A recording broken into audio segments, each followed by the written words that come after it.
രാമ രാമ രാമ രാമ ഹരേ ഹരേ ഹരേ കൃഷ്ണ കൃഷ്ണ കൃഷ്ണ ഹരേ ഹരേ ഹരേ രാമ രാമ രാമ ഹരേ ഹരേ ഹരേ കൃഷ്ണ കൃഷ്ണ കൃഷ്ണ ഹരേ ഹരേ ഹരേ രാമ രാമ രാമ ഹരേ ഹരേ ഹരേ ഹരേ ഹരേ കൃഷ്ണ കൃഷ്ണ കൃഷ്ണ കൃഷ്ണ ഹരേ കൃഷ്ണ ഹരേ ഹരേ ഹരേ രാമ രാമ രാമ ഹരേ ഹരേ ഹരേ കൃഷ്ണ കൃഷ്ണ കൃഷ്ണ ഹരേ ഹരേ ഹരേ രാമ രാമ രാമ ഹരേ ഹരേ ഹരേ കൃഷ്ണ കൃഷ്ണ കൃഷ്ണ ഹരേ ഹരേ ഹരേ രാമ രാമ രാമ ഹരേ ഹരേ ഹരേ കൃഷ്ണ കൃഷ്ണ കൃഷ്ണ ഹരേ ഹരേ ഹരേ രാമ രാമ രാമ ഹരേ ഹരേ ഹരേ കൃഷ്ണ മാതാജി. ഹരേ കൃഷ്ണ ഹരേ കൃഷ്ണ ഹരേ കൃഷ്ണ പ്രണാമം മാതാജി. ഹരേ കൃഷ്ണ ഹരേ കൃഷ്ണ ഭക്തി ഹരേ കൃഷ്ണ ഹരേ കൃഷ്ണ മാതാജി. ഹരേ കൃഷ്ണ പ്രണാമം മാതാജി. ഓം നമോ ഭഗവതേ വാസുദേവായ. ഓം നമോ ഭഗവതേ വാസുദേവായ. ഓം നമോ ഭഗവതേ വാസുദേവായ. ഓം അജ്ഞാനതിമിരാന്തസ്യ ജ്ഞാനാഞ്ജനാശലാകയ ചക്ഷുരുന്മീലിതം യേന തസ്മൈ ശ്രീ ഗുരവേ നമഃ. ശ്രീ ചൈതന്യ മനോഭീഷ്ടം സ്ഥാപിതം യേന ഭൂതലേ സ്വയം രൂപ കഥാ മഹ്യം ദദാതി സോപതാന്തികം. ശ്രീ ഗുരോ ശ്രീയുതപദകമലം ശ്രീ ഗുരോൻ വൈഷ്ണവം ശ്രീരൂപം സാഗ്രജാതം സഗണരഘുനാഥാന്വിതം തം സജീവം സാദൈതം സാവധൂതം പരിജന സഹിതം കൃഷ്ണ ചൈതന്യദേവം ശ്രീരാധാ കൃഷ്ണപാദാൻ സഗണലളിതാ ശ്രീ വിശാഖാന്വിതാംശ്ച. ഹേ കൃഷ്ണ കരുണാ സിന്ധോ ദീനബന്ധോ ജഗത്പദേ ഗോപേശ ഗോപിക കാന്ത രാധാ കാന്ത നമോസ്തുതേ. തപ്ത കാഞ്ചന ഗൗരാംഗി ശ്രീരാധേ വൃന്ദാവനേശ്വരി ഋഷഭാനുസുതേ ദേവി പ്രണമാമി ഹരിപ്രിയേ. വാഞ്ചാകൽപതരൂപേശ്ച കൃപാ സിന്ധോഭ്യേവ ച പതിതാനാം പാവനേഭ്യോ വൈഷ്ണവേഭ്യോ നമോ നമഃ. നമോ വിഷ്ണുപാദായ കൃഷ്ണപ്രേഷ്ഠായ ഭൂതലേ ശ്രീമതേ ഭക്തിവേദാന്ത സ്വാമിനിധി നാമിനേ. നമസ്തേ സാരസ്വതേ ദേവേ ഗൗരവാണി പ്രചാരിണേ നിർവിശേഷ ശൂന്യവാദി പാശ്ചാത്യദേശധാരിണേ. ജയ ശ്രീ കൃഷ്ണ ചൈതന്യ പ്രഭു നിത്യാനന്ദ ശ്രീ അദ്വൈത ഗദാധര ശ്രീവാസാദി ഗൗരഭക്തവൃന്ദ. ഹരേ കൃഷ്ണ കൃഷ്ണ കൃഷ്ണ ഹരേ ഹരേ ഹരേ രാമ രാമ രാമ ഹരേ ഹരേ. ഹരേ കൃഷ്ണ. ശ്രീ ശ്രീ രാധാ ഗോവിന്ദ ടെമ്പിൾ ഇസ്കോൺ മാംഗ്ലൂരിന്റെ 18 ദിവസത്തെ ഭഗവത്ഗീത ക്ലാസ്സിലേക്ക് എല്ലാവർക്കും സ്വാഗതം. അധ്യായം 14 ഭൗതിക പ്രകൃതിയുടെ ത്രിഗുണങ്ങളെ കുറിച്ചാണ് നമ്മൾ ഇന്നത്തെ അധ്യായത്തില് പഠിക്കാനായിട്ട് പോകുന്നത്. അപ്പൊ ഇന്നലെ അധ്യായം 13 ജ്ഞാന വിജ്ഞാന യോഗം നമുക്ക് മനസ്സിലായി. നമ്മൾ പറഞ്ഞില്ലേ, അപ്പൊ എന്താണ് ഭൗതിക പ്രകൃതിയുടെ ത്രിഗുണങ്ങളിൽ ബന്ധിക്കപ്പെട്ടുകൊണ്ട് അതിൽ ബദ്ധനായിക്കൊണ്ട് ജീവാത്മാവ് എന്താണ് തന്റെ മൂലസ്വരൂപത്തെ കുറിച്ച് മറന്നു പോകുന്നു. അതുകൊണ്ട് തന്നെ ആ ഭൗതിക പ്രകൃതിയുടെ ത്രിഗുണങ്ങളുടെ അടിസ്ഥാനമാക്കിയാണ് എന്ത് നടക്കുന്നത്, നമ്മൾ ചെയ്യുന്ന ഓരോ പ്രവർത്തികളും നടക്കുന്നത്. അതനുസരിച്ചാണ് നമ്മളുടെ ശരീരം തീരുമാനിക്കപ്പെടുന്നത്. ഏത് ശരീരത്തിലാണ് ജീവാത്മാവ് പോകേണ്ടതെന്ന് തീരുമാനിക്കുന്നത് എങ്ങനെയാണ്? ചെയ്യുന്ന പ്രവർത്തികളുടെ അടിസ്ഥാനത്തിലാണ്. ഓരോ ഗുണങ്ങളുടെ അടിസ്ഥാനത്തിൽ നമ്മൾ ഓരോ കർമ്മങ്ങൾ ചെയ്യുന്നു. ആ കർമ്മത്തിന്റെ ബേസിലാണ് എന്ത് ചെയ്യപ്പെടുന്നത്? നമ്മുടെ ശരീരം. ഏത് ശരീരത്തിലാണ് നമ്മൾ ജന്മം എടുക്കേണ്ടത്, അടുത്ത ജന്മം നമുക്ക് എന്ത് ശരീരമാണ് ലഭിക്കേണ്ടത് തീരുമാനിക്കുന്നത് ഈ ത്രിഗുണങ്ങളുടെ അടിസ്ഥാനത്തിൽ ചെയ്യുന്ന പ്രവർത്തികളുടെ ഇതിലാണ്. അപ്പൊ നമുക്ക് നോക്കാം. ഹരേ കൃഷ്ണ. അധ്യായം 14 ഭൗതിക പ്രകൃതിയുടെ ത്രിഗുണങ്ങൾ. വളരെ പ്രധാനപ്പെട്ട ഒരു അധ്യായമാണ്. കാരണം നമ്മൾ ചെയ്യുന്ന എല്ലാ പ്രവർത്തനങ്ങളും എന്തിനെ ബാധിക്കപ്പെട്ട് എന്തായിട്ട് കണക്റ്റ് ആണ്? ഈ ത്രിഗുണങ്ങളായിട്ട് കണക്റ്റ് ആണ്. ആ ത്രിഗുണങ്ങള് ഏത് ഗുണമാണോ നമ്മളിൽ കയറി മറിഞ്ഞിരിക്കുന്നത് അതനുസരിച്ചാണ് നമ്മൾ ഓരോ പ്രവർത്തികളും ചെയ്തു പോകുന്നത്. അതുകൊണ്ട് നമ്മൾ ഈ അധ്യായം ശ്രദ്ധിച്ച് കേൾക്കാം, മനസ്സിലാക്കാം. മാറ്റാം, കൂട്ടേണ്ടത് കൂട്ടിയെടുക്കാം. അതേ രീതിയിൽ നമുക്ക് ഈ അധ്യായത്തിൽ നമ്മളെ വെച്ചിട്ട് കമ്പയർ ചെയ്തിട്ട് നമുക്ക് മാറ്റാൻ ശ്രമിക്കണം. ഹരേ കൃഷ്ണ. ഓം നമോ ഭഗവതേ വാസുദേവായ. ശ്രീ ഭഗവാനുവാച പരം ഭൂയ പ്രവിക്ഷ്യാമി ജ്ഞാനാനാം ജ്ഞാനമുത്തമം യജ്ഞാത്വോ മുനയാ സർവേ പരാം സിദ്ധിമിതോ ഗതഃ. പരമദിവ്യോത്തമ പുരുഷൻ പറഞ്ഞു, ഏതൊന്നറിഞ്ഞതുകൊണ്ടാണോ ഋഷികളെല്ലാം തികഞ്ഞ പരിപൂർണത നേടിയിട്ടുള്ളത്, സർവോത്കൃഷ്ടമായ ആ പരമജ്ഞാനത്തെ പറ്റി ഞാൻ വീണ്ടും നിന്നോട് പറഞ്ഞു തരാം. അപ്പൊ ഭഗവാൻ എന്താ പറയുന്നത്? ഏതൊന്നറിഞ്ഞത് കൊണ്ടാണോ ഋഷികളെല്ലാം തികഞ്ഞ പരിപൂർണത നേടിയിട്ടുള്ളത്, ആ സർവോത്കൃഷ്ടമായ പരമജ്ഞാനത്തെ കുറിച്ച് ഞാൻ വീണ്ടും നിന്നോട് പറഞ്ഞു തരാം. അപ്പൊ ഇവിടെ ഏത് ജ്ഞാനത്തെ കുറിച്ചാണ് പറയുന്നത്? ഇവിടെ ത്രിഗുണങ്ങളെ കുറിച്ച് അല്ലെ. കാരണം അത് മനസ്സിലാക്കി കഴിഞ്ഞാൽ നമുക്ക് ത്രിഗുണങ്ങള് ഭൗതിക പ്രകൃതിയുടെ ത്രിഗുണത്താലാണ് ജീവാത്മാവിന് ഈ ഭൗതിക ലോകത്തിൽ കുരുങ്ങുന്നതെന്ന് പറഞ്ഞാൽ ആ ഭൗതിക പ്രകൃതി ത്രിഗുണങ്ങൾ എന്തെല്ലാമാണ്, അത് എങ്ങനെയാണ് പ്രവർത്തിക്കുന്നത് മനസ്സിലാക്കി കഴിഞ്ഞാൽ എന്ത് ചെയ്യതാണ്? ഈ ഒരു ജ്ഞാനം നേടിക്കഴിഞ്ഞാല് അനേകം ഋഷിവരിമാര് പരിപൂർണതയിലെത്താനായിട്ട് കഴിയും. അപ്പൊ ഭൗതിക പ്രകൃതിയുടെ ത്രിഗുണങ്ങളെ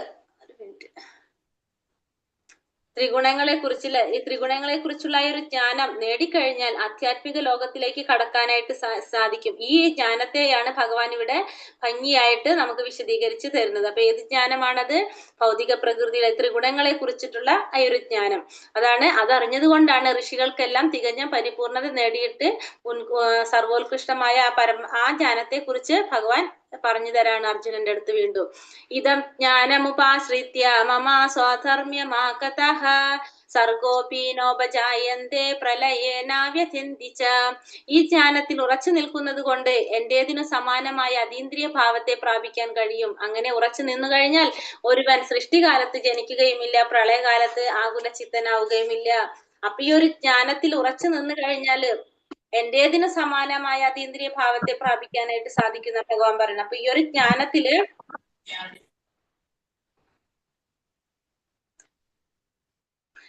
ജ്ഞാനത്തില് ഉറച്ചു നിന്ന് കഴിഞ്ഞിട്ടുണ്ടെങ്കിൽ ഭഗവാന്റേതിന് സമാനമായിട്ടുള്ള അതീന്ദ്രിയ ഭാവത്തെ പ്രാപിക്കാനായിട്ട് കഴിയും. അങ്ങനെ ഉറച്ചു നിന്ന് കഴിഞ്ഞാൽ ഒരുവൻ സൃഷ്ടികാലത്ത് ജനിക്കുകയുമില്ല, പ്രളയകാലത്ത് ആകുല ചിത്തനാവുകയുമില്ല. അതിന്റെ അർത്ഥം എന്താണ്? ഈ ഒരു ആധ്യാത്മിക ജ്ഞാനം, ഈ ഗുണങ്ങളെ കുറിച്ചുള്ള ഒരു ജ്ഞാനം അറിഞ്ഞു കഴിഞ്ഞാല് എന്താണ് സംഭവിക്കുന്നത്? നമുക്ക് അയാൾക്ക് ഗുണങ്ങൾ കൊണ്ട് എന്താവാണ്? ഭഗവാന് തുല്യമായിട്ട് തീരാണ്. അയാൾ ആവർത്തിച്ചുള്ള ജനന മരണങ്ങളിൽ നിന്ന് മോചനാകാനായിട്ട് അയാൾക്ക് സഹായിക്കും. പിന്നെ അയാള് സൃഷ്ടികാലത്ത് ജന്മം എടുക്കുന്നുമില്ല, പ്രളയകാലത്ത് വീണ്ടും ആകുല ചിത്തനാവേണ്ടതായിട്ട് വരുന്നില്ല. കാരണം അങ്ങനെയുള്ളവർ എവിടേക്കാണ് പോകുന്നത്? ഭഗവാന്റെ ലോകത്തിലേക്കാണ് പോകുന്നത്. അങ്ങനെ ഭഗവാന്റെ ലോകത്തിൽ ചെന്നപ്പെട്ട് കഴിഞ്ഞാൽ നമുക്ക് ചെന്നാൽ എന്താണ്?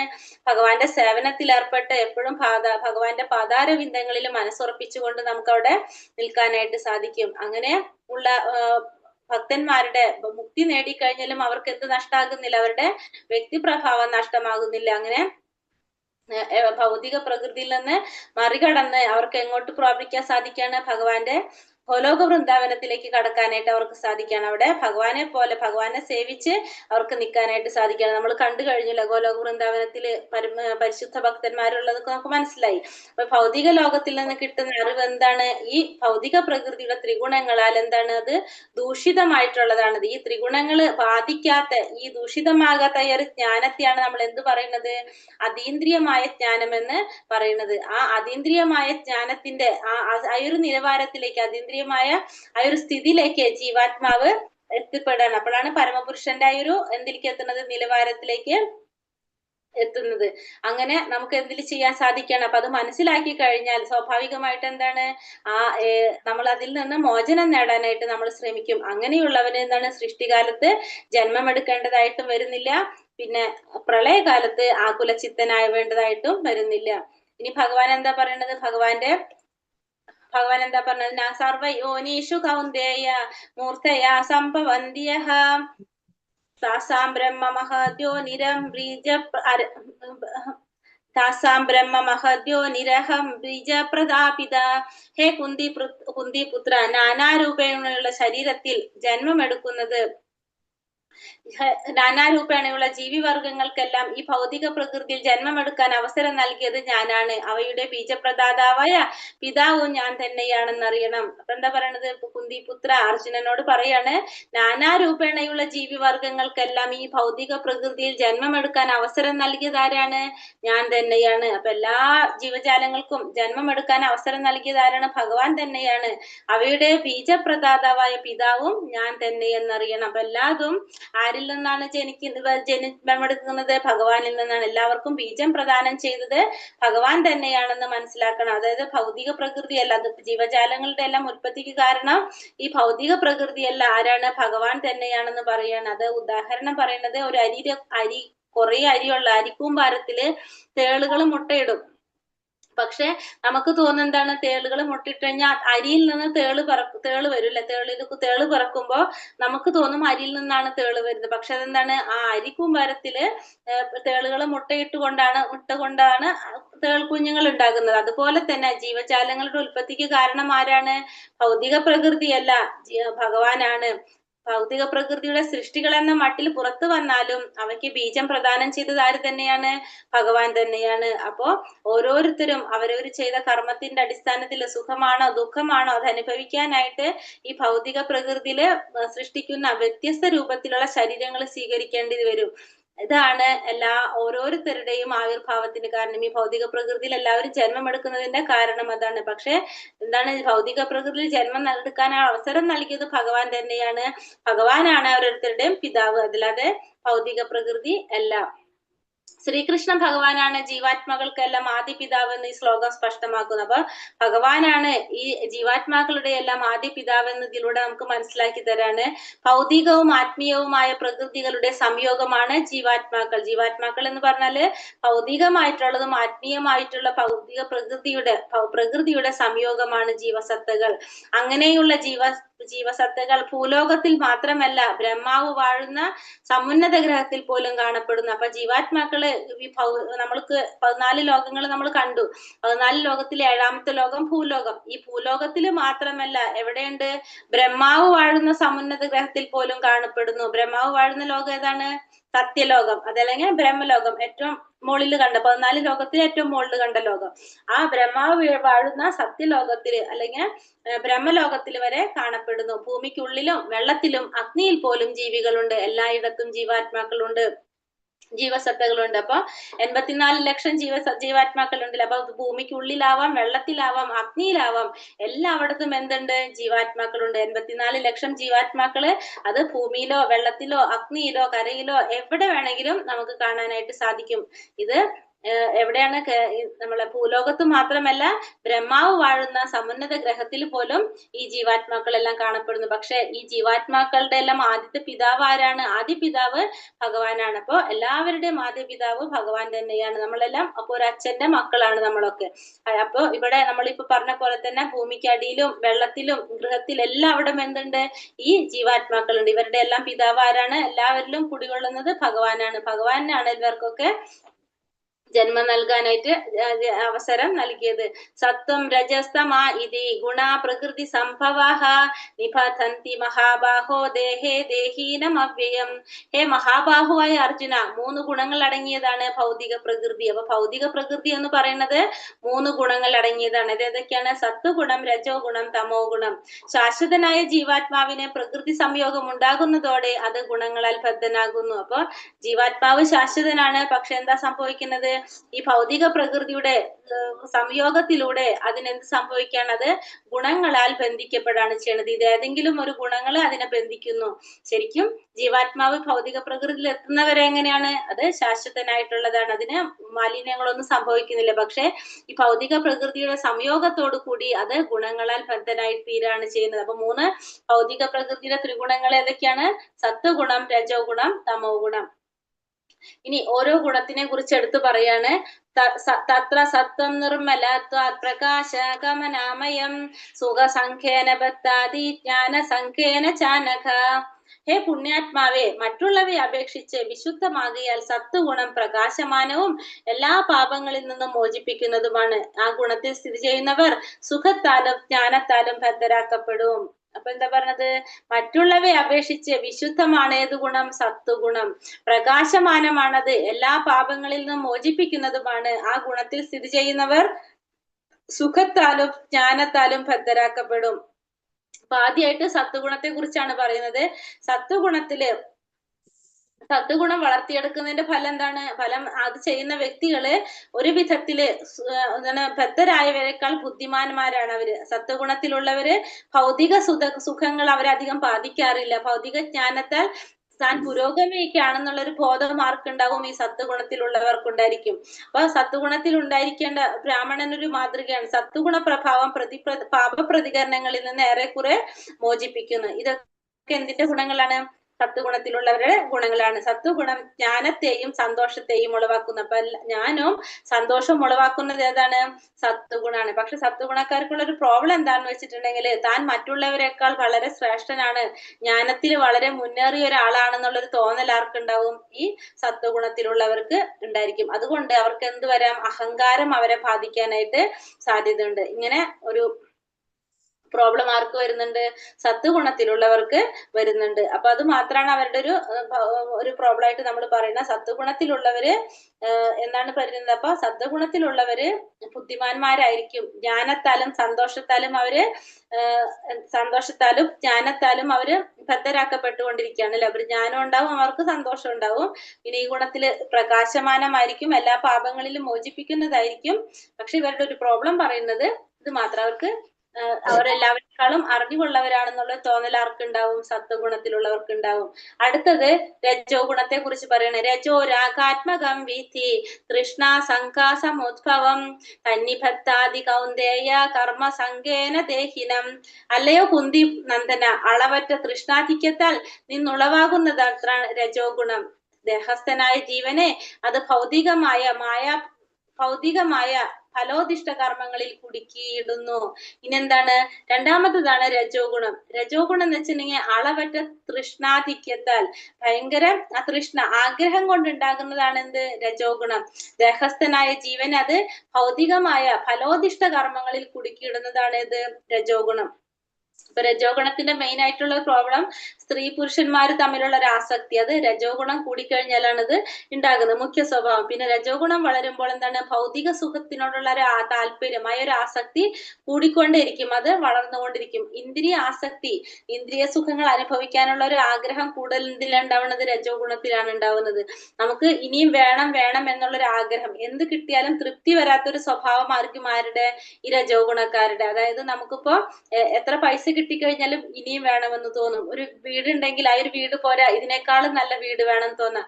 അങ്ങനെയുള്ളതായിരിക്കും ആരുടെ സ്വഭാവം? ഈ രജോ ഗുണക്കാരുടെ സ്വഭാവം. അവര് അതിനു വേണ്ടിയിട്ട് എത്ര ബുദ്ധിമുട്ടാനും കഷ്ടപ്പെടാനും ആര് തയ്യാറായിരിക്കും? ഈ രജോ ഗുണക്കാര് തയ്യാറായിരിക്കും. അവരുടെ അന്തസ്സ് നിലനിർത്താനും അവരുടെ സന്തോഷം നിലനിർത്താനും വേണ്ടിയിട്ട് എത്ര ബുദ്ധിമുട്ട് സഹിക്കാനും എന്ത് ചെയ്യാനും അവർക്ക് യാതൊരു മടിയും ഉണ്ടാവുന്നില്ല. അതാണ് രജോ ഗുണക്കാരുടെ സ്വഭാവം. തമസ്ത്വജ്ഞാനജം വിധി മോഹനം സർവദേഹിനാം പ്രമാദാലസ്യ നിദ്രാഭി സന്നിബദ്ധാതി ഭാരത. ഭാരതപുത്ര, അജ്ഞാനജന്യമായ തമോ ഗുണമാവട്ടെ സർവശരീരികളെയും വ്യാമോഹിപ്പിക്കുന്നതാണ്. ഈ ഗുണത്തിന്റെ ഫലങ്ങളായ പ്രമാദം, അലസത, നിദ്ര എന്നിവ ബദ്ധജീവാത്മാവിനെ കുടുക്കിയിടുന്നു. അപ്പൊ മൂന്നാമത്തേതാണ് തമോ ഗുണം. തമോ ഗുണം എന്ന് വെച്ചിട്ടുണ്ടെങ്കിൽ സത്വഗുണത്തിന്റെ നേരെ എതിരാണ് എന്ത്? തമോ ഗുണം. തമോ ഗുണം അജ്ഞാനജന്യമാണ്. അജ്ഞാനം ഒരിക്കലും ഇല്ലാത്തതാണ് എന്ത്? തമോ ഗുണം. സർവശരീരങ്ങളെയും വ്യാമോഹിപ്പിക്കുന്നതാണത്. വിവേകം എന്ന സംഭവം, വിവേക ബുദ്ധിയോ വിവേചന ബുദ്ധിയോ ഒന്നും ആർക്കുണ്ടാവില്ല? തമോ ഗുണത്തിലുള്ളവർക്ക് ഉണ്ടാകില്ല. സത്വഗുണത്തിന്റെ നേരെ ഓപ്പോസിറ്റ്. തമോ ഗുണം ഉന്മാദത്തെ ഉളവാക്കുന്നതാണ്. പിന്നെ അലസത, നിദ്ര, പ്രമാദം എന്നതാണ് എന്ത് പറയുന്നത്? ഇതിന്റെ ലക്ഷണങ്ങൾ പറയുന്നത് തമോ ഗുണത്തിലുള്ളവരെ. തമോ ഗുണ ബാധിതനായവന് ഒന്നിന്റെയും യാഥാർത്ഥ്യം മനസ്സിലാവാനായിട്ട് സാധ്യമില്ല. അവർക്ക് ഒരു വിവേചന ബുദ്ധി ഉണ്ടാകുന്നില്ല. പുരോഗതിക്ക് പകരം അവർക്ക് എന്താ ഉണ്ടാകുന്നത്? അധോഗതി ആയിരിക്കും ഉണ്ടാകുന്നത്. മാത്രമല്ല അവർക്ക് ഒന്നിന്റെയും യാഥാർത്ഥ്യം മനസ്സിലാകാനായിട്ട് അവർക്ക് സാധിക്കുന്നില്ല. അവർ ഒരിക്കലും ആധ്യാത്മിക ജീവിതത്തിലേക്ക് വരാനോ അതിലേക്ക് മുന്നേറാനോ യാതൊരുവിധ താല്പര്യം കാണിക്കുന്നില്ലാത്തവരാണ് ആര്? ഈ തമോ ഗുണക്കാര്. അവർക്ക് ആധ്യാത്മികമായിട്ടുള്ള യാതൊരു കാര്യവും അറിയില്ല, അവർക്ക് യാതൊരു നോളജും ഉണ്ടാവില്ല.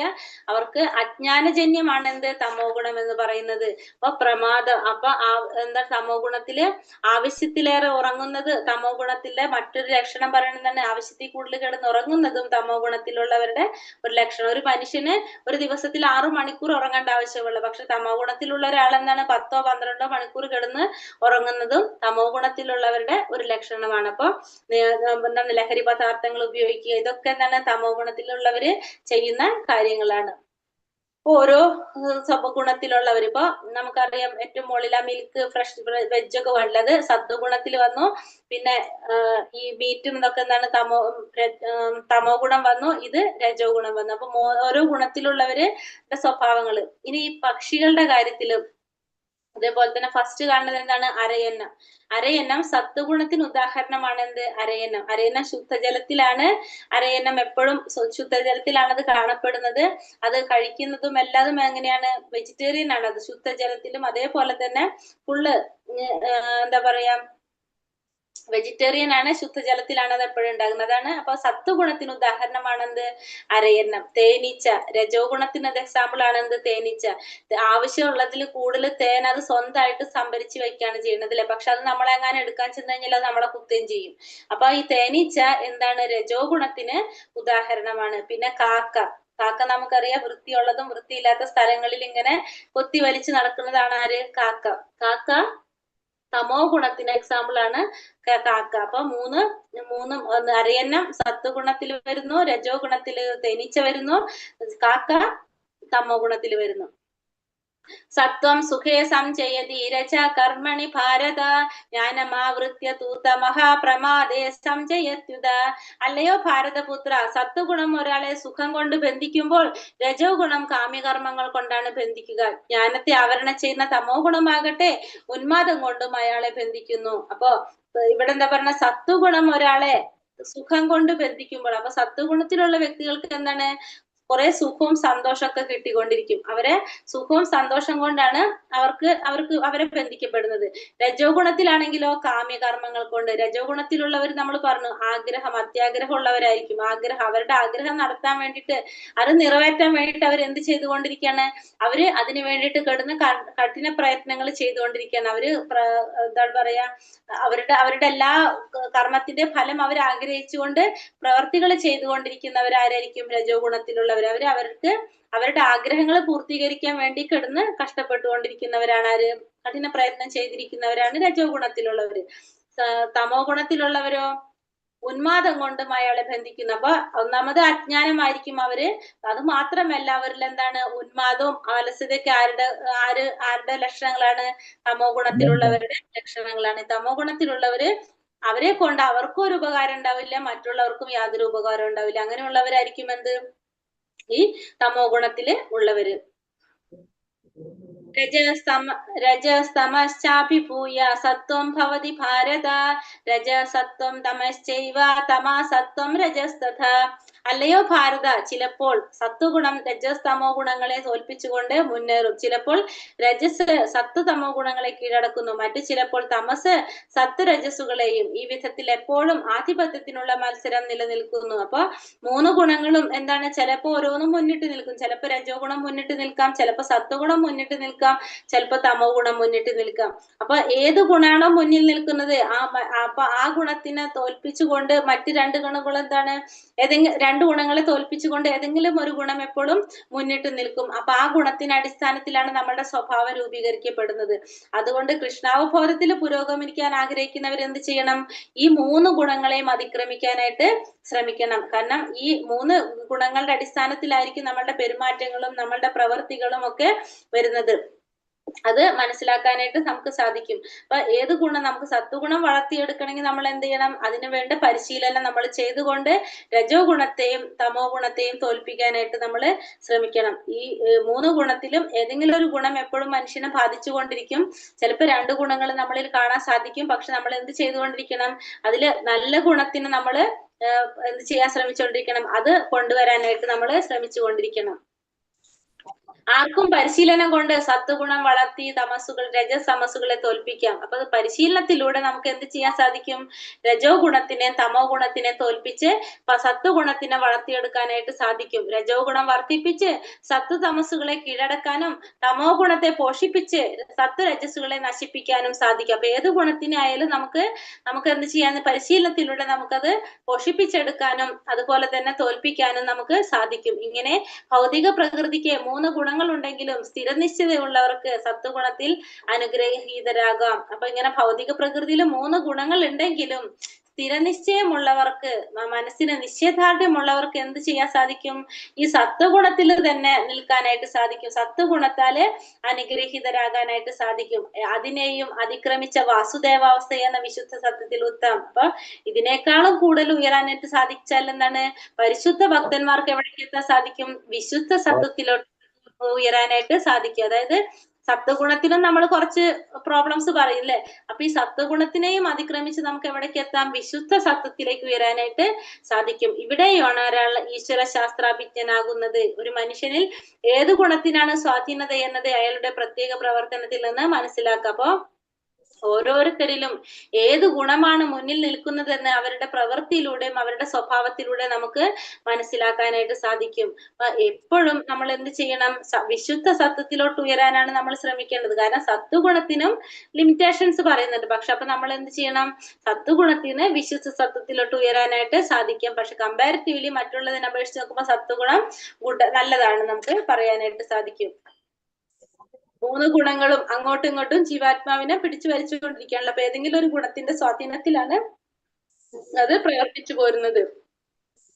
സർവദ്വാരേഷു വേദേഹേസ്മിൻ പ്രകാശ ഉപജായതേ ജ്ഞാനം യഥാ തഥാ വിദ്യാത് വിവൃതം സത്വമിത്യുത. 9 ദ്വാരങ്ങളാണ് ശരീരത്തിനുള്ളത്. 2 കണ്ണുകൾ, 2 ചെവികൾ, 2 നാസദ്വാരങ്ങൾ, വായ്, ലിംഗം, മലദ്വാരം ഇവയെല്ലാം സാത്വികതാ ലക്ഷണങ്ങളാൽ പ്രകാശിതമാകുമ്പോൾ മനുഷ്യൻ സത്വഗുണ സമ്പന്നൻ എന്ന് മനസ്സിലാക്കാം. അത്തരക്കാർ കാര്യങ്ങളെ ശരിയായ നിലയിൽ കാണുകയും കേൾക്കുകയും അനുഭവിക്കുകയും ചെയ്യും. അവർ ആന്തരികമായും ബാഹ്യമായും പരിശുദ്ധരാണ്. നവദ്വാരങ്ങളിലും പ്രവൃത്തമായ സന്തുഷ്ടിയുടെ ലക്ഷണങ്ങൾ കാണാം. ഇതാണ് സത്വഗുണത്തിന്റെ അവസ്ഥ. അപ്പൊ സത്വഗുണത്തിന്റെ അവസ്ഥ എന്താ പറയണത്? സത്വഗുണത്തിലുള്ളതാണെങ്കിൽ 9 ദ്വാരങ്ങളുള്ള ശരീരത്തിലല്ല, 9 ദ്വാരങ്ങളിൽ നമുക്ക് എന്തിന്റെ ലക്ഷണങ്ങൾ കാണാൻ സാധിക്കും?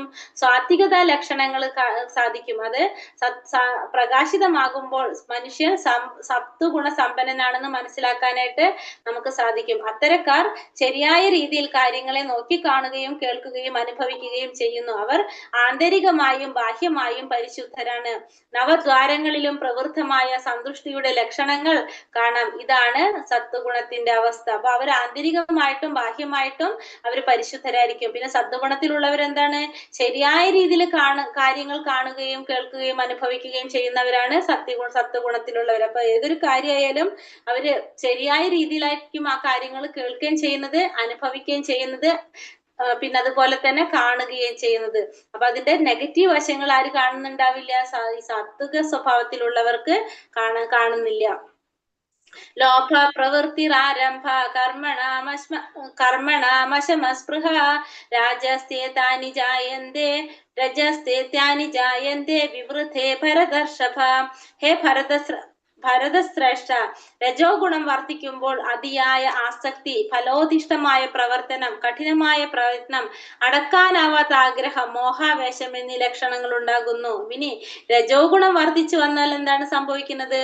രജോ ഗുണം വർദ്ധിച്ചു കഴിഞ്ഞിട്ടുണ്ടെങ്കിൽ അതിയായ ആസക്തി ഉണ്ടാകാണ്. അപ്പൊ എന്തെങ്കിലും ഒരു കാര്യത്തിന് നമുക്ക് വളരെയധികം ആസക്തി തോന്നും. ഫലോധിഷ്ഠമായ പ്രവർത്തനം, ഫലം ആഗ്രഹിച്ചുകൊണ്ട് കഠിന പ്രയത്നങ്ങൾ ചെയ്തുകൊണ്ടിരിക്കും. അടക്കാനാവാത്ത ആഗ്രഹം, നമ്മളെ ആഗ്രഹങ്ങൾക്ക് എന്ത് ചെയ്യാൻ സാധിക്കില്ല? നമുക്കതിനെ അടക്കാൻ സാധിക്കുന്നുണ്ടാവില്ല. മോഹാവേശം, അതിനോടുള്ള അമിതമായിട്ടുള്ള ഒരു അത്യാഗ്രഹം നമുക്ക് ഉണ്ടാകും. ഇതൊക്കെ എന്തിന്റെ ലക്ഷണങ്ങളാണ്? രജോ ഗുണത്തിന്റെ ലക്ഷണങ്ങളാണ്. അതായത് നമുക്കിപ്പോ ഒരു വീടുണ്ട്, നമുക്കൊരു സാധാരണ ഒരു എന്താ പറയാ ഒരു ഒറ്റ നില വീട് ഉണ്ടെന്ന് വെച്ചിട്ടുണ്ടെങ്കിൽ നമുക്ക് ആഗ്രഹം തോന്നും 2 നില നല്ല വീട് ഉണ്ടാക്കണം.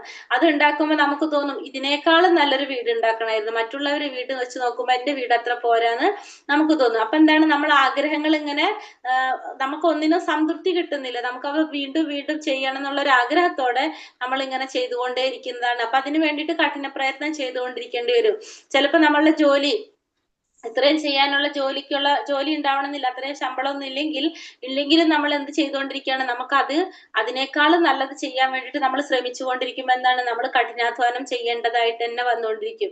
കാരണം നമുക്ക് പൈസ വേണം അതിനനുസരിച്ച്. അപ്പൊ അതിനനുസരിച്ച് നമ്മൾ ജോലികൾ ചെയ്യേണ്ടതായിട്ട് വരും. അപ്പൊ ഏതൊരു സമയത്തും കഠിനാധ്വാനം ചെയ്ത് കഷ്ടപ്പെട്ടുകൊണ്ടിരിക്കുന്നവരായിരിക്കും ആര്, ഈ രജോ ഗുണ സ്വഭാവികൾ. കാരണം അവരുടെ ആഗ്രഹങ്ങൾ പൂർത്തീകരിക്കാൻ വേണ്ടിയിട്ട് അവര് എപ്പോഴും കഠിനാധ്വാനം ചെയ്തുകൊണ്ടിരിക്കും. ഫലോദിഷ്ട കർമ്മങ്ങൾ ചെയ്തുകൊണ്ടിരിക്കുന്നത് ആരാണ്? രജോ ഗുണ സ്വഭാവത്തിന്റെ ലക്ഷണമാണ് ഇതൊക്കെ. രജോ ഗുണത്തിലുള്ളവര് ഇങ്ങനെ അവര് ഇന്ദ്രിയ സുഖങ്ങൾ ആഗ്രഹിക്കുന്നവരായിരിക്കും ആരപ്പോ? ഈ രജോ ഗുണ സ്വഭാവികള്. അപ്രകാശോ പ്രവൃത്തിശ്ച പ്രമാദ മോഹ ഏവച താമസേ താനി ജായന്തേ വിവൃതേ കുരുനന്ദന. തമോ ഗുണം വളരുമ്പോൾ തേജസ്സില്ലായ്മ, അകർമ്മണ്യത, പ്രമാദം, വ്യാമോഹം എന്നിവ പ്രകടമാകുന്നു. ഇപ്പൊ തമോ ഗുണമാണ് നമ്മളുള്ളിൽ വളരുന്നതെങ്കിലോ തേജസ്സില്ലായ്മ, നമുക്കൊരു ഉഷാറുണ്ടാവില്ല. തേജസ്സില്ലായ്മ, പിന്നെന്താണ്, അകർമ്മണ്യത, കർമ്മം ചെയ്യാൻ നമുക്ക് ഇഷ്ടം തോന്നില്ല. പ്രമാദം, അലസത, വ്യാമോഹം, ഇതൊക്കെ എന്തിന്റെ ലക്ഷണമാണ്? ഈ തമോ ഗുണം വളരുന്ന ലക്ഷണമാണ്. അപ്പൊ തേജസ് ഇല്ലാത്തടത്ത് എന്തുണ്ടാവില്ല? ജ്ഞാനം ഉണ്ടാവില്ല, അറിവുണ്ടാവില്ല. പിന്നെ താമസ സ്വഭാവികൾ എന്താണ്?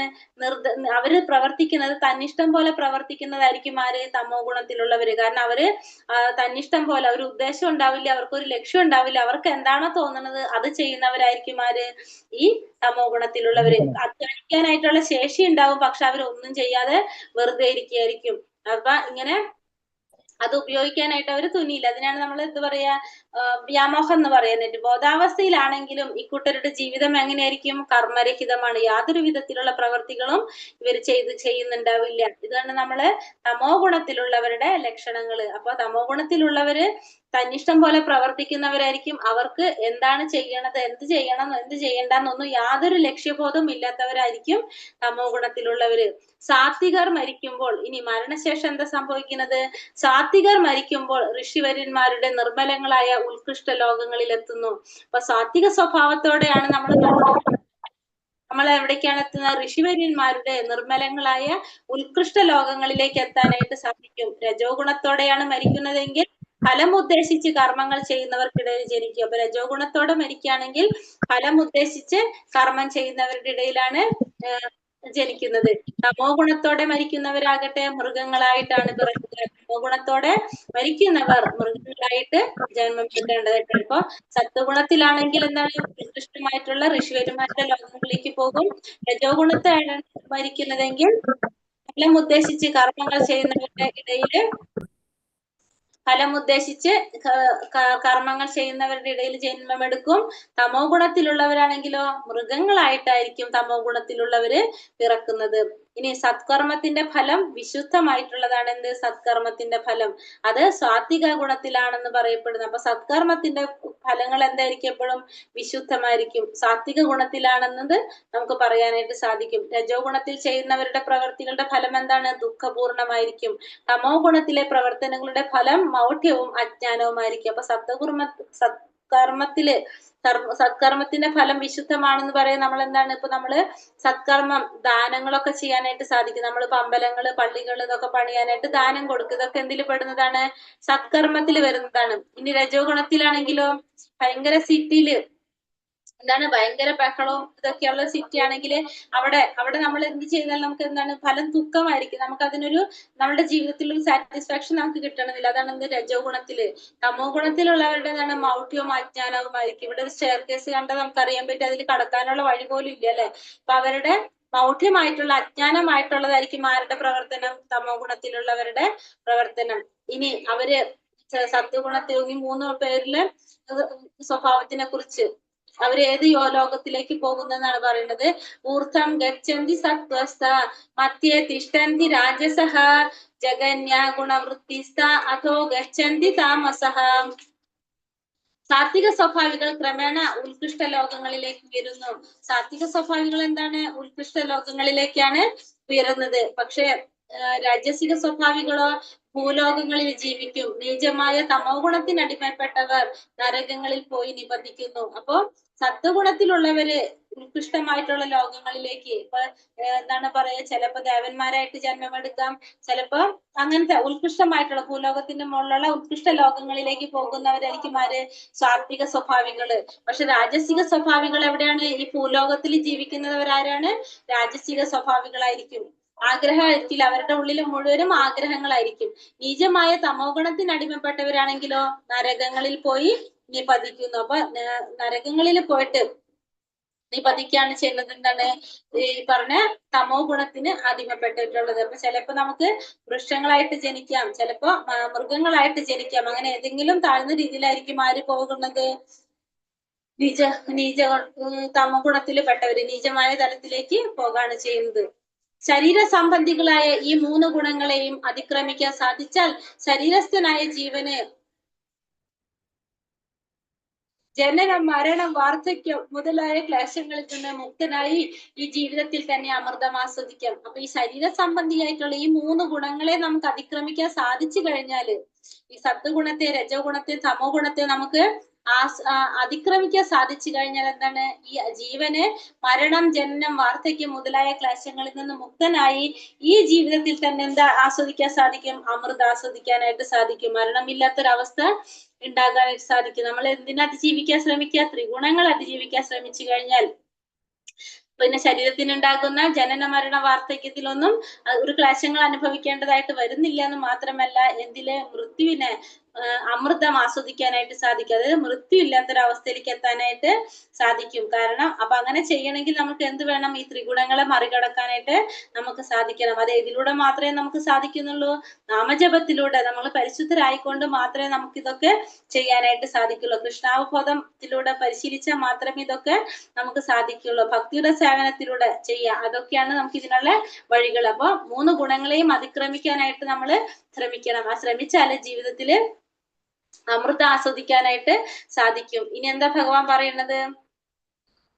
ശ്രീ ഭഗവാനുവാച പ്രകാശം ച പ്രവൃത്തിം ച മോഹമേവ ച പാണ്ഡവ ന ദ്വേഷ്ടി സംപ്രവൃത്താനി ന നിവർത്താനി കാംക്ഷതി ഉദാസീനവദാസീനോ ഗുണൈര്യോ ന വിചാല്യത്തെ ഗുണാ വർത്തന്ത ഇത്യേവം യോവ തിഷ്ഠന്തി നേങ്ങത്തെ സമദുഃഖ സുഖ സ്വസ്ഥ സമലോഷ്ടാശ്മ കാഞ്ചനഃ തുല്യപ്രിയ പ്രിയോ ധീര തുല്യ നിന്ദാത്മ സംസ്തുതി മാനോപമാനയോ തുല്യം തുല്യോ മിത്രാരി പക്ഷയോ സർവാരംഭ പരിത്യാഗി ഗുണാതീതാസ ഉച്യത്തെ.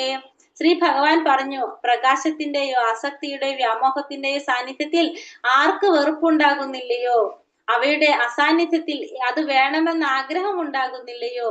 പ്രകൃതി ഗുണങ്ങൾ ഉളവാക്കുന്ന പ്രതികരണങ്ങളിൽ ആര് പ്രക്ഷുബ്ധരാകാതിരിക്കുന്നുവോ? പ്രകൃതി ഗുണങ്ങളാണ് പ്രവർത്തന നിരതങ്ങളായിരിക്കുന്നതെന്ന് മനസ്സിലാക്കി ഉദാസീനനും അവയ്ക്ക് അതീതനുമായിരിക്കുന്നവരാരാണോ ആത്മനിഷ്ഠനായി സുഖദുഃഖങ്ങളെ തുല്യനിലയിൽ കാണുന്നുവോ ആരുടെ ദൃഷ്ടിയിൽ മൺകട്ടയും കല്ലും പൊന്നും വ്യത്യസ്തമല്ലയോ? ആർക്ക് പ്രിയമായോ അപ്രിയമായോ യാതൊന്നുമില്ലയോ? ധീരനും നിന്ദകളിലും സ്തുതികളിലും മാനത്തിലും അപമാനത്തിലും സമചിത്തനും പിന്നെന്താണ് ശത്രുഭേദമില്ലാത്തവനും നിരുദ്യമനുമായ ആ വ്യക്തിയെ ഗുണാതീതൻ എന്ന് പറയാം. ഇവിടെ എന്താ ഭഗവാൻ പറയുന്നത്? പ്രകാശത്തിന്റെയും ആസക്തിയുടെയും വ്യാമോഹത്തിന്റെയും സാന്നിധ്യത്തിൽ ആർക്ക് വെറുപ്പുണ്ടാകുന്നില്ലയോ? അപ്പൊ ഇതേതാണ് 22 മുതലുള്ള ശ്ലോകങ്ങൾ അല്ലെ. അപ്പൊ ഈ ത്രിഗുണങ്ങളുടെ ഒരു പെരുമാറ്റം എങ്ങനെയാണെന്ന് പറയണില്ല. ഈ ത്രിഗുണങ്ങളെ അതിക്രമിച്ച വ്യക്തിയുടെ പെരുമാറ്റങ്ങൾ എങ്ങനെയാണ്? ഈ 3 ഗുണങ്ങളെ എങ്ങനെയാണ് അതിക്രമിക്കാൻ ഒരു വ്യക്തിക്ക് സാധിക്കുന്നത്? അല്ലെങ്കിൽ അങ്ങനെ അതിക്രമിച്ച ഒരു വ്യക്തിയുടെ പെരുമാറ്റങ്ങൾ എങ്ങനെയായിരിക്കും എന്നാണ് ഇവിടെ ആര് ചോദിക്കുന്നത്?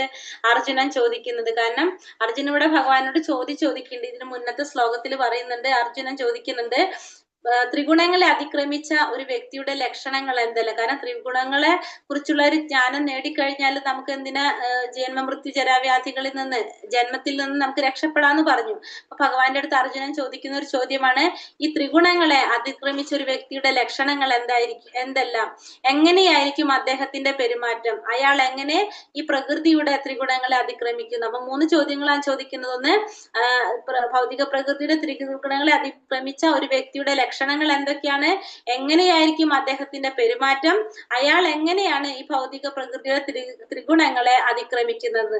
അപ്പൊ ഒരു വ്യക്തിയുടെ ലക്ഷണങ്ങൾ ചോദിച്ചു, അയാളുടെ പ്രവൃത്തികൾ എങ്ങനെയായിരിക്കും, അയാള് ഇതിനെ അതിക്രമിക്കുന്നത് എങ്ങനെയായിരിക്കും എന്ന് ചോദിക്കുകയാണ്. അപ്പൊ അതിന് ഫസ്റ്റ് ഭഗവാൻ കൊടുക്കുന്നത്, ഫസ്റ്റത്തെ ചോദ്യം എന്താണ്, ആ വ്യക്തിയുടെ ലക്ഷണങ്ങൾ. അപ്പൊ ലക്ഷണങ്ങൾ എന്തൊക്കെയാ പറയുന്നത്? ലക്ഷണങ്ങളാണ് പറയുന്നത് ഭഗവാൻ ഫസ്റ്റ് പറഞ്ഞത്, പ്രകാശത്തിന്റെയോ ആസക്തിയുടെയോ വ്യാമോഹത്തിന്റെയോ സാന്നിധ്യത്തിൽ ആർക്ക് വെറുപ്പുണ്ടാകുന്നില്ല, അവയുടെ അസാന്നിധ്യത്തിൽ അത് വേണമെന്ന് ആഗ്രഹം ഉണ്ടാകുന്നില്ല. അപ്പൊ പ്രകാശത്തിന്റെയും ആസക്തിയുടെയും വ്യാമോഹത്തിന്റെയും സാന്നിധ്യത്തില് അത് ഉണ്ടെങ്കിൽ അതിനോട് വെറുപ്പും തോന്നുന്നില്ല, അത് ഇല്ലെങ്കിൽ അത് വേണമെന്നുള്ള ആഗ്രഹം ഉണ്ടാകുന്നില്ല. പ്രകൃതി ഗുണങ്ങൾ ഉളവാക്കുന്ന പ്രതികരണങ്ങളിൽ ആര് പ്രക്ഷുബ്ധനാകാതിരിക്കുന്നുവോ, അപ്പൊ ഭൗതിക പ്രകൃതി ഗുണങ്ങൾ ഉണ്ടാക്കുന്ന പ്രതികരണങ്ങളില് പ്രക്ഷുബ്ധനാകാതിരിക്കുക. പിന്നെ പ്രകൃതി ഗുണങ്ങളാണ് പ്രവർത്തന നിരതങ്ങളായിരിക്കുന്നതെന്ന് മനസ്സിലാക്കി ഉദാസീനനും അവയ്ക്ക് അതീതനുമായിട്ടിരിക്കാൻ നോക്കുക. ആത്മനിഷ്ഠനായി സുഖദുഃഖങ്ങളെ തുല്യനിലയിൽ കാണുക. ആരുടെ ദൃഷ്ടിയിലാണോ കല്ലും മണ്ണും പൊന്നും സ്വർണം ഒരേപോലെയുള്ളത്, വ്യത്യസ്തമല്ലാത്തത്, ആർക്ക് പ്രിയമായോ അപ്രിയമായോ യാതൊന്നുമില്ല, പ്രിയമായിട്ടും ഒന്നുമില്ല, അപ്രിയമായിട്ടും ഒന്നുമില്ല. ധീരനും നിന്ദകളിലും സ്തുതികളിലും മാനത്തിലും അപമാനത്തിലും സമചിത്തനും മിത്ര ഭേദമില്ലാത്തവനും നിരുദ്യമനുമായ ആ വ്യക്തിയെ എന്ന് പറയാം ഗുണാതീതൻ എന്ന് പറയാം. ത്രിഗുണങ്ങൾക്ക് അതീതനാണെന്ന് പറയാനായിട്ട് സാധിക്കും. അപ്പൊ ഭഗവാൻ അർജുനന്റെ ചോദ്യങ്ങൾക്കുള്ള മറുപടി നൽകാണ് അല്ലെ. അതീന്ദ്രിയാവസ്ഥയിലെത്തിയ എന്താണ് ഒരാളില് എന്ത് കാണുന്നില്ല, ഈശയ്ക്കിടയില്ലെന്നും അയാൾക്ക് യാതൊന്നിലും തൃഷ്ണയുണ്ടാകുമില്ലെന്നുമാണ് അത് ഭഗവാൻ ആദ്യം തന്നെ പറഞ്ഞു കൊടുക്കുന്നത്. അപ്പൊ ഭൗതിക ലോകത്തില് ശരീരസ്ഥനായിരിക്കുന്ന ജീവാത്മാവിന് ഏതെങ്കിലും ഒരു ഭൗതിക പ്രകൃതി ഗുണത്തിന് അതീതനായിട്ട് ഇരിക്കാനേ സാധിക്കുന്നുള്ളൂ. പക്ഷെ ഈ ശരീരം ത്യജിച്ചു കഴിഞ്ഞാല് എന്താണ്, ഈ ഭൗതിക പ്രകൃതിയുടെ ത്രിഗുണങ്ങളിൽ നിന്ന് മുക്തനാകാനായിട്ട് സാധിക്കും. ഈ ഭൗതിക ശരീരവുമായിട്ടുള്ള താതാത്മ്യം ഓർമ്മയിൽ ഇരിക്കത്തക്ക വിധം അയാൾ ഭക്തിയുടെ സേവനത്തില് മുഴുകണം. കാരണം ഓർമ്മയിൽ ആ ശരീരത്തെ കുറിച്ചുള്ള ഒരു ബോധം ഉണ്ടാകുമ്പോഴാണ് നമ്മൾക്ക് ഇതൊക്കെ വരുന്നത്. അപ്പൊ നമുക്ക് എന്ത് വേണം, ഓർമ്മയിൽ എത്താത്ത വിധത്തിൽ നമ്മൾ ഈ ഭക്തിയുടെ സേവനത്തിൽ മുഴുകി കഴിഞ്ഞാൽ എന്താണ് സംഭവിക്കുക, നമുക്ക് ഭഗവാന് വേണ്ടിയിട്ട് ചെയ്യാൻ തുടങ്ങും. അതെല്ലാം നമുക്ക് ശാരീരിക ബോധമാണ് നമ്മളെ മുന്നിൽ നിൽക്കണമെങ്കിൽ നമ്മൾ എന്താണ്, നമ്മുടെ ശരീരത്തിന് സന്തോഷവും സുഖം ഉണ്ടാവുന്ന കാര്യങ്ങളായിരിക്കും നമ്മൾ പ്രവർത്തിക്കാനായിട്ട് ചെയ്യുന്നത്. ഇനി അടുത്ത ചോദ്യം ചോദിച്ചെന്തായിരുന്നു, ആ വ്യക്തിയുടെ പെരുമാറ്റങ്ങൾ എങ്ങനെയായിരിക്കും എന്ന് ചോദ്യം അല്ലെ. ആ പെരുമാറ്റങ്ങൾ എങ്ങനെയായിരിക്കും, അയാളെ മാനവും അപമാനവും ഒന്നും അയാളെ ബാധിക്കുന്നില്ല. അയാൾക്ക് മാനമായാലും അയാളെ മറ്റുള്ളവർ മാനിച്ചാലും അപമാനിച്ചാലും അയാൾക്ക് യാതൊരുവിധ പ്രശ്നം ഉണ്ടാവുന്നില്ല. അയാൾ അതൊന്നും ചിന്തിക്കുന്നേ ഇല്ല. പിന്നെന്താണ്, അയാളുടെ സ്വന്തം കടമ നിർവഹിക്കുന്നു എന്ന് മാത്രമേ ഉള്ളൂ. കൃഷ്ണാവബോധത്തോടെ അയാള് മറ്റുള്ളവർ മാനിക്കുന്നുണ്ടോ അപമാനിക്കുന്നുണ്ടോ നിന്ദിക്കുന്നുണ്ടോ എന്ന് ശ്രദ്ധിക്കാതെ അയാൾ തന്റെ കർത്തവ്യം എന്ന നിലയിൽ ഭഗവാന് വേണ്ടി സേവനം ചെയ്തു കൊണ്ടുപോകുമായിരിക്കും ആര് ചെയ്യുന്നത്, ഇത്തരത്തിലുള്ള വ്യക്തികള് ചെയ്യുന്നത്. പിന്നെ അത് മാത്രമല്ല, അയാളുടെ കണ്ണില് കല്ലും പൊന്നും എല്ലാം എങ്ങനെയാണ്, മൺകട്ടയും എല്ലാം എങ്ങനെയാണ്, അതൊക്കെ ഒരേപോലെ ആയിരിക്കും. അതിന് യാതൊരു വ്യത്യാസവും ആർക്ക് കാണാൻ സാധിക്കില്ല, അയാൾക്ക് കാണാൻ സാധിക്കില്ല. പിന്നെ ശത്രുക്കളോടും മിത്രങ്ങളോടും തുല്യമായിട്ടായിരിക്കും അയാളുടെ പെരുമാറ്റം. കാരണം അയാൾ ഒരാളോടും ശത്രുത വെച്ച് പുലർത്തുന്ന ആളായിരിക്കില്ല. മിത്രമായാലും അയാൾ എന്താണ്, അവരോടും സമഭാവനയോടെ, ശത്രുക്കളായാലും മിത്രങ്ങളായാലും എല്ലാവരോടും ഒരുപോലെ ആയിരിക്കും അയാൾ പ്രവർത്തിക്കുന്നത്. സ്വന്തം കാര്യത്തിന് അയാൾ ഒരിക്കലും പ്രയത്നിക്കുന്നുണ്ടാവില്ല. മറ്റുള്ളവർക്ക് വേണ്ടി കൃഷ്ണാവബോധത്തിൽ പ്രവർത്തിക്കുന്ന ഏതൊരാൾക്കും ഏതൊരു വ്യക്തിക്കും അവരുടെ സന്തോഷത്തിന് വേണ്ടിയിട്ട് അല്ലെങ്കിൽ അവർക്ക് എന്തെങ്കിലും കാര്യങ്ങൾ നേടിക്കൊടുക്കാൻ വേണ്ടിയിട്ട് അതിനു വേണ്ടിയിട്ട് പ്രവർത്തിക്കുന്നവരായിരിക്കും ആര്, ഇത്തരത്തിലുള്ളവര്. അതാണ് ഒരു വ്യക്തിയുടെ ലക്ഷണങ്ങൾ പറഞ്ഞത്. ത്രിഗുണാതീതനായിട്ടുള്ള ഒരു വ്യക്തിയുടെ ലക്ഷണങ്ങള് ഇതായിരിക്കും. അയാളുടെ പെരുമാറ്റവും പറഞ്ഞു, ലക്ഷണവും പറഞ്ഞു. ഇനി അടുത്ത ശ്ലോകത്തില് ഭഗവാൻ അടുത്തതിനുള്ള ഉത്തരം കൊടുക്കാണ്. മാംചയോ വ്യഭിചാരേണ ഭക്തി യോഗേന സേവതേ സാഗുണാൻ സമതീതേതാൻ ബ്രഹ്മഭൂയായ കൽപ്പതേ.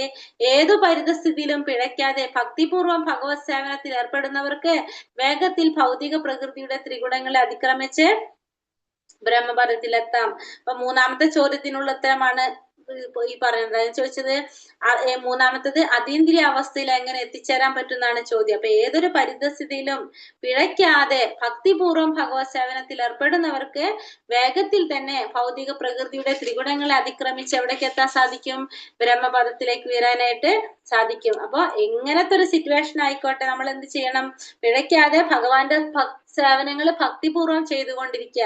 അങ്ങനെ ചെയ്തു കഴിഞ്ഞാൽ ഭൗതിക പ്രകൃതിയുടെ ത്രിഗുണങ്ങളെ അതിക്രമിച്ചുകൊണ്ട് ബ്രഹ്മപദത്തിലേക്ക് ഉയരാനായിട്ട് സാധിക്കും. ഭഗവാനെ ആരാധിക്കുക, ഭഗവാനെ സേവിക്കുക, ഭഗവാന്റെ വിഷ്ണുമൂർത്തി രൂപങ്ങള്, ഭഗവാന്റെ വിസ്തരങ്ങളായിട്ടുള്ള മൂർത്തി രൂപങ്ങള്, നാരായണനാവാം, വാമനനാവാം, ശ്രീരാമനാവാം, ആരെയായാലും നമ്മൾ എന്ത് ചെയ്യണം? നമ്മൾ ആരാധിച്ചു കൊണ്ടിരിക്കുക. അപ്പൊ അങ്ങനെ ഭഗവാന്റെ സേവനത്തിൽ ഏർപ്പെട്ടുകൊണ്ടിരുന്നു കഴിഞ്ഞാൽ നമുക്ക് എന്താണ്? ഈ ത്രിഗുണങ്ങളുടെ അതീതനാകാനായിട്ട് നമുക്ക് സാധിക്കും. കൃഷ്ണന്റെയോ അദ്ദേഹത്തിന്റെ സമഗ്രമായ വിസ്തരങ്ങളുടെയോ സേവനത്തിൽ ഏർപ്പെടുന്നവർക്ക്, അത് ഭഗവാന്റെ സേവനം ചെയ്തുകൊണ്ടിരുന്നു കഴിഞ്ഞാല് സ്വാഭാവികമായിട്ട് നമുക്ക് ഭൗതിക പ്രകൃതിയുടെ ത്രിഗുണങ്ങളെ നിഷ്പ്രയാസം ജയിക്കാനായിട്ട് സാധിക്കുന്നു പറയുന്നത്. അപ്പൊ കൃഷ്ണാവബോധം ഉദിക്കുക, ഭക്തിപൂർവ്വം ഭഗവാന്റെ സേവനം ചെയ്യുക, ഇത് മാത്രമാണ് നമുക്ക് ഇതിനൊക്കെ ഉള്ള പോംവഴി. അല്ലാതെ വേറൊരു വഴി നമുക്കില്ല. അതാണ് ഈ ഭൗതിക പ്രകൃതിയുടെ ത്രിഗുണങ്ങളെ മറികടക്കാനുള്ള ഒരു വഴി. അങ്ങനെ നമുക്ക് എന്തിലേക്ക് എത്താനായിട്ട് സാധിക്കും? ഈ ബ്രഹ്മപദത്തിലേക്ക്, ഭഗവാന്റെ ബ്രഹ്മപദത്തിലേക്ക് ഉയരാനായിട്ട് നമുക്ക് സാധിക്കും. ഇതില് ഇനിയിപ്പോ ഈ ഭൗതിക പ്രകൃതിയുടെ ത്രിഗുണങ്ങളെ മറികടന്ന ഒരു വ്യക്തിയുടെ കഥയാണ് നമ്മൾ ഈ പറയുന്നത്. രത്നാകരൻ എന്ന് പറഞ്ഞൊരു കാട്ടാളന്റെ കഥയാണിത്. അദ്ദേഹം തമോ ഗുണത്തിന് അടിമപ്പെട്ട ഒരു വ്യക്തിയായിരുന്നു. ഫുള്ള് തമോ ഗുണത്തിന് അടിമപ്പെട്ട ഒരു വ്യക്തിയായിരുന്നു ആര്? രത്നാകരൻ എന്ന കാട്ടാളൻ.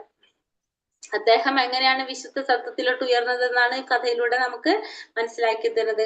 കാട്ടാളനാണ്. അപ്പൊ സ്വാഭാവികമായിട്ടും എന്താണ്? സ്വഭാവം ആ രീതി തന്നെ ആയിരിക്കും അല്ലെ? അപ്പൊ രത്നാകരൻ എന്നായിരുന്നു പേര്. അദ്ദേഹം കാട്ടിലൂടെ പോകുന്നവരുടെ സ്വത്ത് കൊള്ളയടിച്ച് ജീവിച്ചിരുന്ന ഒരു വ്യക്തിയായിരുന്നു ആര്? ഈ രത്നാകരൻ എന്ന ഈ കാട്ടാളൻ. അങ്ങനെ അതിലെ പോകുന്നവരുടെ മുഴുവനും എന്താണ്? സ്വത്തും പണമൊക്കെ കൊള്ളയടിച്ചുകൊണ്ടിരിക്കും. അങ്ങനെ ഒരു തരത്തിലൊരു മനസാക്ഷി ഇല്ലാത്തൊരു വ്യക്തിയായിരുന്നു അദ്ദേഹം തന്റെ ഭാര്യയെയും മക്കളെയും പുലർത്താൻ വേണ്ടിയിട്ടാണ് ഇതൊക്കെ ചെയ്തുകൊണ്ടിരുന്നത്.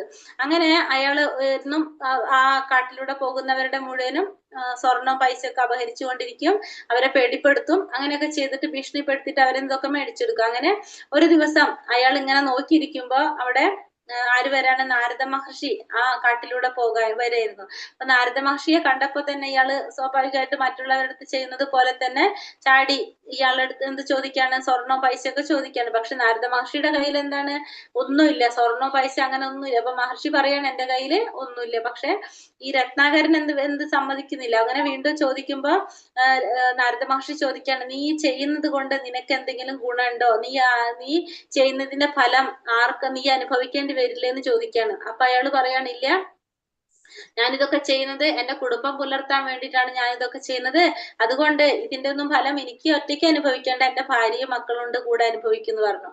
അപ്പൊ ഈ നാരദ മഹർഷി പറയാണ് അവരോട് പോയി ഒന്ന് കൺഫേം ചെയ്യാൻ, ചോദിച്ചിട്ട് വരാൻ പറയണം. അപ്പൊ ഇയാള് വിചാരിക്കുക എന്താണ്? രക്ഷപ്പെടാൻ വേണ്ടിയിട്ടാണ് ഇങ്ങനെ പറയുന്നത്. അപ്പൊ മഹർഷി പറയുമില്ല, നീ പോയിട്ട് വരുന്നത് വരെ ഞാൻ ഇവിടെ തന്നെ ഉണ്ടാകും. നീ പോയിട്ട് നിന്റെ ഭാര്യയെ അടുത്ത് ചോദിച്ചിട്ട് വരാം. ചെന്ന് ഭാര്യയെ അടുത്ത് ചോദിക്കാണ്, ഞാനിപ്പോ ഈ എന്താ പറയാ കൊള്ളത്തരകളും കള്ളങ്ങളൊക്കെ ചെയ്തിട്ടാണല്ലോ നമ്മളെ കുടുംബം പോറ്റാനായിട്ട് പൈസ ഉണ്ടാക്കി കൊണ്ടിരുന്നത്. അപ്പൊ ഇതിന്റെ പാപഫലം നീയും കൂടി അനുഭവിക്കാൻ തയ്യാറാണോ എന്ന് ചോദിക്കും. അപ്പൊ ആ ഭാര്യ പറയുന്നതാണ്, ഞാൻ അനുഭവിക്കേണ്ട ആവശ്യമില്ല, ഞാൻ എന്തിനാ അനുഭവിക്കുന്നത്? നിങ്ങളല്ല അത് ചെയ്യുന്നത്, നിങ്ങളല്ല ഇതിന്റെ ഫലം അനുഭവിക്കേണ്ടി വരുന്നെന്ന് ഭാര്യ പറയുമ്പോഴാണ് ഇയാൾക്ക് തിരിച്ചറിവുണ്ടാകുന്നത്. താൻ ചെയ്യുന്ന കർമ്മത്തിന്റെ ഫലം താൻ തന്നെയാണ് അനുഭവിക്കേണ്ടി വരുന്നുള്ള തിരിച്ചറിവ് ആർക്ക് വരാണ്? അവിടെ ഇയാൾക്ക് വരാണ്. അങ്ങനെ തിരിച്ച് വന്ന് നാരദ മഹർഷി അടുത്ത് പറയാണ്, ഇല്ല ഞാൻ തന്നെ അനുഭവിക്കാന്ന് പറഞ്ഞത്, ഭാര്യയ്ക്ക് ഇതിലൊരു പങ്കുണ്ടാവില്ല എന്ന് പറഞ്ഞു. അപ്പൊ അയാൾ പറയാണ്, എനിക്ക് നന്നാവണം എന്ന് അയാൾക്ക് ആഗ്രഹം വരണം. അയാളുടെ മനസ്സിൽ കുറ്റബോധം തോന്നാണ് രത്നാകരന്റെ ഉള്ളില്. അങ്ങനെ നാരദ മഹർഷി അയാളോട് പറയാണ്, ശരി അപ്പൊ ഈ നല്ല രീതിയിൽ വരാനായിട്ടുള്ള ഉപായം പറഞ്ഞു കൊടുക്കാനായിട്ട് ചോദിക്കുകയാണ്. അപ്പൊ അതായത് ഒരു ഗുരുവിനെ സ്വീകരിക്കാം നമുക്ക് പറയുകയാണെങ്കിൽ പറയാ, രത്നാകരൻ ആ സമയത്ത് നാരദ മഹർഷി ഒരു ഗുരുവായി സ്വീകരിച്ചുകൊണ്ട് അദ്ദേഹത്തോട് ഉപദേശം തേടാണ് ചെയ്യുന്നത്. അപ്പൊ നാരദ മഹർഷി പറഞ്ഞു കൊടുക്കാണ്, നീ ഒരു കാര്യം ചെയ്യൂ, ഭഗവാന്റെ നാമം ജപിക്കാൻ പറഞ്ഞു. പക്ഷെ ഭഗവാന്റെ നാമം ജപിക്കണമെങ്കിൽ എന്താണ്? ഭഗവാൻ അനുഗ്രഹിച്ചാൽ മാത്രമേ ഭഗവാന്റെ നാമം ജപിക്കാനായിട്ട് സാധിക്കുന്നുള്ളൂ. ഭഗവാന്റെ അനുഗ്രഹം ഇല്ലാതെ നമുക്ക് ഭഗവാന്റെ നാമം ജപിക്കാനായിട്ട് പറ്റില്ല. അതേപോലെ തന്നെ ഇയാൾക്ക് എത്ര ശ്രമിച്ചിട്ടും ഭഗവാന്റെ നാമം ജപിക്കാൻ അയാൾക്ക് പറ്റില്ല. അപ്പൊ ലാസ്റ്റ് നാരദ മഹർഷി എന്താ പറയുന്നത്? നീ ഏറ്റവും കൂടുതൽ ഉപയോഗിക്കുന്ന വാക്ക് ഏതാന്ന് ചോദിച്ചു. അപ്പൊ മര മര മര എന്നാണ് പറഞ്ഞത്. അതായത് ഇത് എന്താണ്? കൊള്ളക്കാരനാണ്. പിന്നെ അതുപോലെ തന്നെ വേട്ടയാടി മൃഗങ്ങളെ പിടിക്കും. ഇതൊക്കെ ചെയ്യുന്നതാണ് ആര്? ഈ രത്നാകരൻ. അപ്പൊ മര മര. അപ്പൊ ഈ നാരദ മഹർഷി പറയാണ്, നീ ഒരു കാര്യം ചെയ്യ്, മര മര എന്ന് തന്നെ വിളിക്കൂ. പക്ഷെ നീ ഭഗവാനെ മനസ്സിൽ ധ്യാനിച്ചുകൊണ്ടായിരിക്കണം നീ എന്ത് ചൊല്ലേണ്ടത്? മര മര എന്ന് പറയേണ്ടത് എന്ന് പറയും. അങ്ങനെ ആ രത്നാകരൻ അവിടെ തപസ് ചെയ്യാണ് ചെയ്യുന്നത്. അപ്പൊ മഹർഷി പറയാണ്, നാരദ മഹർഷി പറയും, ഞാനിപ്പോ പോയിട്ട് തിരിച്ചു വരുന്നത് വരെ നീ ഇവിടെ ഭഗവാനെ ധ്യാനിച്ചുകൊണ്ട് നീ എന്ത് ചെയ്യണം? മര മര എന്ന് പറഞ്ഞുകൊണ്ടിരിക്കാൻ പറയും. അങ്ങനെ മഹർഷി പോകും. രത്നാകരൻ ഒരു സ്ഥലത്ത് അവിടെ നിന്ന് ഭഗവാനെ ധ്യാനിച്ചുകൊണ്ട് മര മര മര പറഞ്ഞത് എന്തായി മാറാണ്? രാമ രാമ രാമ രാമ എന്നായിട്ട് മാറാണ്. അങ്ങനെ രാമനാമം ജപിച്ച് അങ്ങനെ കുറെ വർഷങ്ങൾക്ക് ശേഷം നാരദ മഹർഷി തിരിച്ചു വരുമ്പോ ദൂരേന്ന് തന്നെ എന്താണ്? ഒരു ഭയങ്കര ഒരു പ്രകാശം അനുഭവിക്കാണ്, ഫീൽ ചെയ്യാണ്. അടുത്തെത്തും തോറും നല്ല സ്പന്ദനം, രാമ രാമ രാമ എന്നുള്ളൊരു സൗണ്ട് കേൾക്കണം. അത് എവിടെ നിന്നാണ് നോക്കിയപ്പോഴാണ് അവിടെ ഒരു വലിയൊരു ചിതൽപുറ്റ് ഉണ്ടായിരിക്കണത്. ആ ചിതൽപുറ്റിന്റെ ഉള്ളിലാണ് ഇത് വരുന്നത്. അങ്ങനെ ചിതൽപുറ്റിനുള്ളിൽ നോക്കിയപ്പോ ആരാണ്? ഭയങ്കര തേജസ്സോടു കൂടി ഈ രത്നാകരൻ അവിടെ ഭഗവാന്റെ നാമം ജപിച്ചുകൊണ്ടിരിക്കുകയാണ്. അങ്ങനെ രത്നാകരൻ അതിൽ നിന്ന് ഉണർന്ന് നാരദ മഹർഷി വിളിച്ച് ഉണർന്ന് രത്നാകരൻ എന്താണ്? പരിശുദ്ധനായിട്ടുള്ളൊരു ഭക്തനായിട്ട് മാറി, ഭഗവാന്റെ ഭക്തനായിട്ട് മാറി. ഏത് ഗുണത്തിലുണ്ടായിരുന്ന ഒരു വ്യക്തിയായിരുന്നു? തമോ ഗുണത്തിന്റെ ഏറ്റവും മൂർധന്യാവസ്ഥയിൽ ഉണ്ടായിരുന്ന ഒരു വ്യക്തിയാണ് എന്തിലേക്ക് മാറിയത്? സത്വഗുണത്തിലല്ല, വിശുദ്ധ സത്വത്തിലേക്ക് ഉയർന്നത്. ആ രത്നാകരനാണ് പിന്നീട് വാൽമീകി മഹർഷിയായിട്ട് രാമായണം എഴുതിയത്. അപ്പൊ എത്രയും വ്യത്യാസമായ വന്നിരുന്നുള്ളതാണ് പറഞ്ഞത്.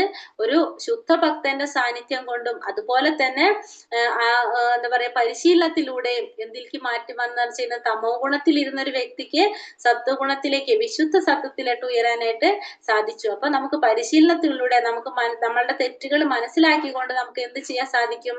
നമുക്ക് ഇതിൽ നിന്ന് മാറാനായിട്ട് സാധിക്കും. ഇപ്പൊ സത്വഗുണത്തിലാണ് നമുക്ക് നിൽക്കേണ്ടതെങ്കിൽ നമുക്ക് മനസ്സിലാവാണ് നമുക്ക് ഈ ചെയ്യുന്ന കാര്യങ്ങൾ നമ്മൾ എന്ത് ചെയ്യാൻ സത്വഗുണത്തിലില്ല. അപ്പൊ നമുക്ക് നമ്മൾ സ്വന്തമായിട്ട് അസസ് ചെയ്യാം, നമ്മൾ ഏത് ഗുണത്തിലാണ് നിൽക്കുന്നതെന്ന് നമ്മൾ അസസ് ചെയ്തുകൊണ്ട് നമ്മൾ എന്ത് ചെയ്യണം? നമ്മൾ അതിൽ നിന്ന് മാറ്റം വരുത്താനായിട്ട് ശ്രമിക്കുക. അങ്ങനെ നമ്മുടെ പരിശ്രമത്തിലൂടെ നമുക്ക് എന്ത് ചെയ്തെടുക്കാൻ പറ്റും? മാറ്റാനായിട്ട് സാധിക്കും. നമ്മൾ ഏത് ഗുണത്തിലാണ് നിൽക്കുന്നത്? ഇപ്പൊ നമ്മള് അലസന്മാരായിരിക്കാം, കുറെ ഉറങ്ങുന്നവരായിരിക്കാം, അതല്ലെങ്കിൽ പിന്നെന്താണ്? ഭക്ഷണത്തിന്റെ ഒന്നും ഇതിൽ വന്നിട്ടില്ലല്ലോ. അപ്പൊ ഇനി അടുത്ത ചാപ്റ്റേഴ്സിൽ വരുന്നുണ്ടത്. നമ്മൾ കഴിക്കുന്ന ഭക്ഷണങ്ങൾ ഇതൊക്കെ നമ്മളെ സ്വാധീനിക്കുന്നതാണ്. അപ്പൊ ഇതൊക്കെ നോക്കിക്കൊണ്ട് നമ്മൾ എന്ത് ചെയ്യാൻ ശ്രമിക്കുക? നമ്മൾ മാറാനായിട്ട് ശ്രമിക്കുക. ഒറ്റ ദിവസം കൊണ്ട് നമുക്ക് ആർക്കും സാധിക്കുന്ന കാര്യമല്ല അത്. അതിന്റെ ഫസ്റ്റ് സ്റ്റെപ്പാണ് നാമജപം. നാമം ജപിച്ച് നമ്മൾ പരിശുദ്ധരാകുമ്പോ സ്വാഭാവികമായിട്ട് നമ്മളുടെ ഉള്ളിൽ ഒരു വെളിച്ചം വരും. നമുക്ക് ഇതിലേക്ക് മാറണം എന്നുള്ളൊരു വെളിച്ചം വരും. നമ്മൾ പറഞ്ഞു, നാമം ജപിക്കുമ്പോ ഒരു ദിവസം ഒരു മാലയെങ്കിലും ജപിക്കാനായിട്ട് നമ്മൾ പറഞ്ഞു. ഒരു മാലയിൽ തന്നെ നമുക്കറിയാം എത്രയുണ്ട്? 16 പ്രാവശ്യം നമ്മൾ ഭഗവാന്റെ നാമം ജപിക്കുന്നുണ്ടല്ലോ. ഒരു പ്രാവശ്യം ഹരേ കൃഷ്ണ കൃഷ്ണ കൃഷ്ണ ഹരേ ഹരേ, ഹരേ രാമ രാമ രാമ ഹരേ ഹരേ എന്ന് ഒറ്റ ഭഗവാന്റെ നാമത്തിൽ മഹാമന്ത്രത്തിൽ തന്നെ എത്ര പ്രാവശ്യം വരുന്നുണ്ട്? 16 പ്രാവശ്യമാണ് ഭഗവാന്റെ നാമം ജപിക്കുന്നത്. അങ്ങനെ 16 പ്രാവശ്യം നമ്മൾ ഭഗവാന്റെ നാമം ജപിച്ചു 16 പ്രാവശ്യം ഒരു ഹരേ കൃഷ്ണ മന്ത്രത്തില്. അങ്ങനെ ഒരു മാല ജപിക്കുക എന്ന് പറഞ്ഞാൽ എന്താണ്? 108 മുത്തുണ്ട് അതിൽ, അല്ലെ? ആ 108 മുത്തില് നമ്മൾ 16 പ്രാവശ്യം ഭഗവാന്റെ നാമം ചൊല്ലിക്കഴിഞ്ഞാൽ എന്താ സംഭവിക്കുന്നത്? 108 × 16 1728 പ്രാവശ്യം ഒരു മാലയിൽ നമുക്ക് ഭഗവാന്റെ നാമം ജപിക്കാൻ പറ്റും. അങ്ങനെ നമ്മൾ 16 മാലയാണ് ജപിക്കാനായിട്ട് പറയുന്നത്, അല്ലെ? പിന്നെ പെട്ടെന്നല്ല, പതുക്കെ. അപ്പൊ 16 മാല ജപിക്കുകയാണെങ്കിൽ ഒരു ദിവസം നമ്മള് × 16 എത്രയാണ്? 27,648 പ്രാവശ്യമാണ് എന്ത് ചെയ്യുന്നത്? ഭഗവാന്റെ നാമം ജപിക്കുന്നത് ഒരു ദിവസം. നമ്മളെ മക്കളെ വിളിക്കുന്നതിനേക്കാളും, നമ്മളെ ഭർത്താവിനെ വിളിക്കുന്നേക്കാളും, നമ്മളെ അച്ഛനെ അമ്മയെ വിളിക്കുന്നേക്കാളും ഏറ്റവും കൂടുതൽ നമ്മളപ്പോ ആരെ വിളിക്കുന്ന ഒരു ദിവസം? ഭഗവാന്റെ നാമമാണ് നമ്മൾ ഉച്ചരിച്ചു കൊണ്ടിരിക്കുന്നത്. അങ്ങനെ ചെയ്തു കഴിഞ്ഞാൽ ഭഗവാൻ നമ്മളെ വിളി കേൾക്കില്ലേ? അപ്പൊ നമ്മൾ എന്ത് ചെയ്യണം? നാമം ജപിക്കാനായിട്ട് നമ്മൾ തുടങ്ങണം, ശീലിക്കണം. നമ്മൾ നാമജപം എന്തായാലും നമ്മൾ ചെയ്യണം. നമുക്കതിന് യാതൊരു ചെലവുമില്ല. ആകെ 50 രൂപ 60 രൂപ കൊടുത്ത് നമ്മളൊരു ജപമാല മേടിക്കണം എന്നല്ലാതെ പിന്നെ അതിന് വേറെ ഒന്നും നമ്മൾ ചെയ്യേണ്ടതായിട്ടില്ല. പ്രത്യേകിച്ച് നിയമങ്ങളില്ല. അതൊക്കെ നമ്മൾ പറഞ്ഞു കഴിഞ്ഞു. അപ്പൊ നാമം ജപിക്കാനായിട്ട് പ്രത്യേക സമയമില്ല, പ്രത്യേക നിയമങ്ങളില്ല, അതൊന്നുമില്ല. നമ്മൾ എന്ത് ചെയ്യാ? ഭഗവാന്റെ നാമം ജപിക്കുക. ആദ്യം നമുക്ക് വളരെ ശ്രദ്ധയോടുകൂടി ഒന്നും നാമം ജപിക്കാനായിട്ട് സാധിക്കില്ല. അത് പതുക്കെ പതുക്കെ പറ്റുള്ളൂ. പക്ഷെ നമ്മൾ ഒരു മാലയെങ്കിലും ഡെയിലി ചെയ്യാനായിട്ട് ശ്രമിക്കുക. കാരണം ഒരു മാല എന്ന് പറഞ്ഞാൽ ആകെ 7 മിനിറ്റ് അല്ലെങ്കിൽ 10 മിനിറ്റ് ആണ് മാക്സിമം നമുക്ക് എടുക്കുന്നുള്ളൂ.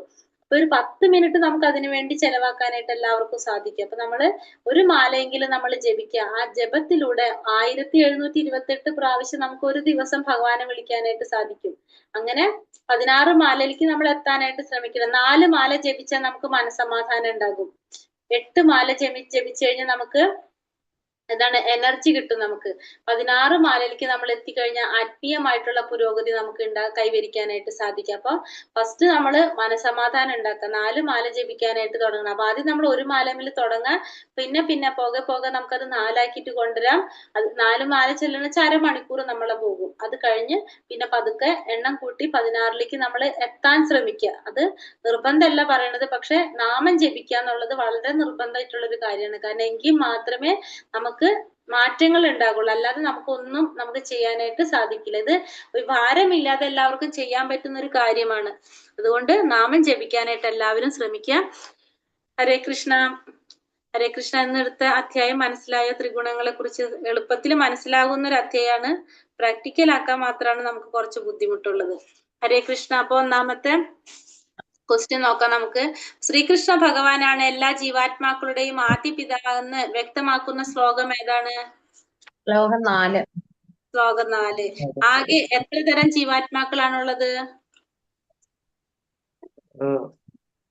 എത്ര? 3 തരം.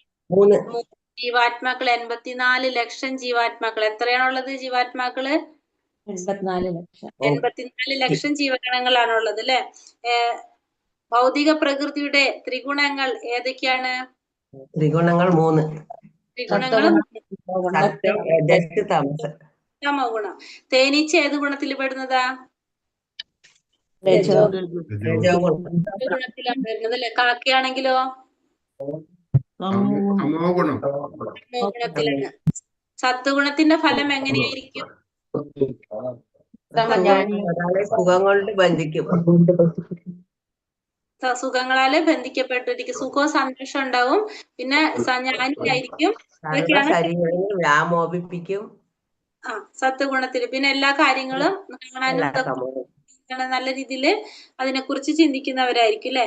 ശ്ലോകം 14-26 ഭഗവാൻ എന്താ പറയുന്നത്?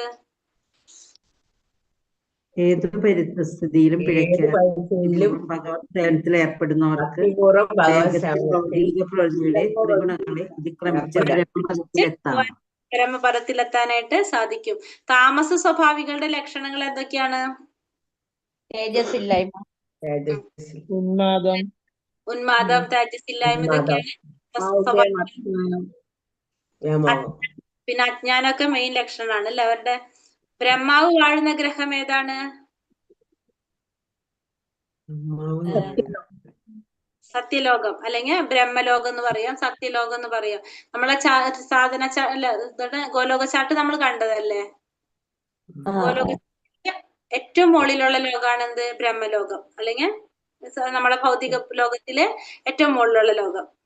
താമസ സ്വഭാവികളുടെ പറഞ്ഞു. രാജസ സ്വഭാവികളുടെ ലക്ഷണങ്ങൾ ഏതൊക്കെയാണ്?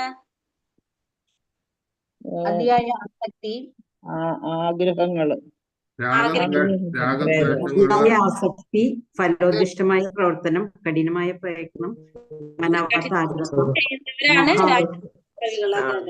മോഹാവേശം. പിന്നെ ഈ അധ്യായത്തില് 14:1 ഭഗവാൻ എന്തിനെ കുറിച്ചാണ് പറയുന്നത്? ത്രിഗുണങ്ങളെ കുറിച്ചുള്ള ജ്ഞാനം. ജ്ഞാനത്തെ കുറിച്ച്.